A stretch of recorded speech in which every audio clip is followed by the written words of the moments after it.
एकनाथ शिंदेंनी संधी दिलेली आहे, काय आपली प्रतिक्रिया आहे?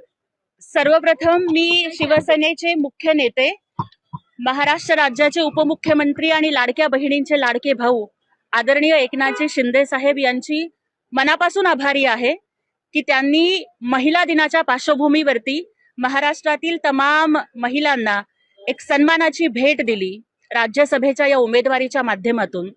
मला वाटतं की माझी उमेदवारी ही केवळ माझ्या एकटीची उमेदवारी नाहीये, तर महाराष्ट्रातल्या 2.5 कोटी लाडक्या बहिणींची ही उमेदवारी आहे आणि लाडक्या भावानं आपल्या लाडक्या बहिणीला दिलेली ही ओवाळणी आहे. त्यामुळे माननीय उपमुख्यमंत्री एकनाथजी शिंदे साहेब आणि आमचे नेते माननीय खासदार डॉक्टर श्रीकांत शिंदे साहेब यांचे मी मनापासून आभार मानते.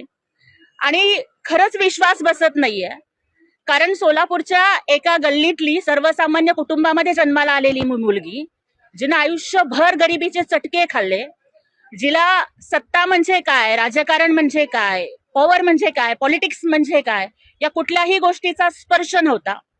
परंतु वडील दलित पॅन्थरचे कार्यकर्ते, काबाड कष्ट करणारे माझे आई वडील, कदाचित त्यांना राज्यसभा म्हणजे काय आणि वरिष्ठ सभागृह म्हणजे काय आणि कनिष्ठ सभागृह म्हणजे काय हे पण त्यांना सांगून सुद्धा खरं वाटणार नाही. मला वाटतं की मान्य एकनाथ शिंदे साहेबांनी माझ्यासारख्या एका गोर गरीब दलित की बेटी, भीमराज की बेटी, जे मी प्रत्येक वेळेला अभिमानानं सांगते, त्या भीमराज की बेटी, गरीब की बेटी, दलित की बेटीला दिलेला हा न्याय आहे असं मला वाटतं. माझी उमेदवारी माझी नाहीये, ही बाबासाहेबांच्या हातातील पेनाची उमेदवारी आहे, ही सावित्रीबाई फुलेंच्या हातातील पाटीची उमेदवारी आहे, ही संविधानानं आम्हाला माणूस म्हणून जगण्यासाठी दिलेल्या अधिकाराची उमेदवारी आहे.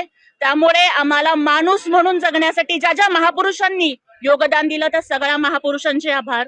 मान्य एकनाथजी शिंदे साहेब हे भाऊ म्हणून या गरीब बहिणीच्या पाठीशी उभे राहिले.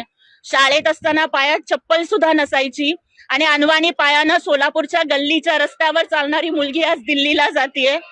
खरं वाटत नाहीये. भावना तुमच्या या डोळ्यातनं पाहायला मिळत आहेत, भावनिक आपण झालेला आहे. काय नेमकी आठवणी येतात?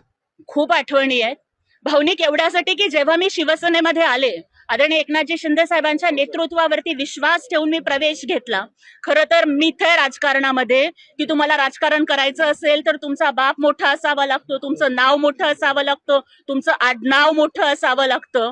मी मोठ्या बापाची पोरगी नाहीये, पण जर तुम्ही कष्ट करत असाल, जर तुम्ही पक्षासाठी प्रामाणिकपणानं धडपड करत असाल, मग तुम्ही गरीब असलात तरी चालेल, तुमच्यावरती मुख्य नेत्यांचं लक्ष आहे आणि एकनाथजी शिंदे साहेब हे न्याय देतात याचं उदाहरण आज त्यांनी संपूर्ण महाराष्ट्रापुढे आणि भारतापुढे घालून दिलंय.